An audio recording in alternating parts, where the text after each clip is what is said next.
Hi, it's Gab with DS Diving. It is April 8th, 2025, here at Windward in Ortega. Just finished the hull clean and the zinc install to Good Shepherd. One thing to note, your craft is leaning to the starboard side.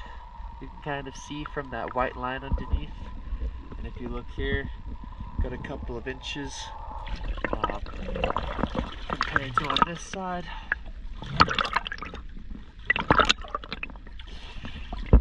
Where it's right in the water.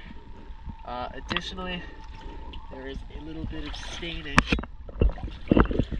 alongside the boats, which I could not remove. All along the side, this staining does not come off. Anyways, let's check out the hull.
DS Diving.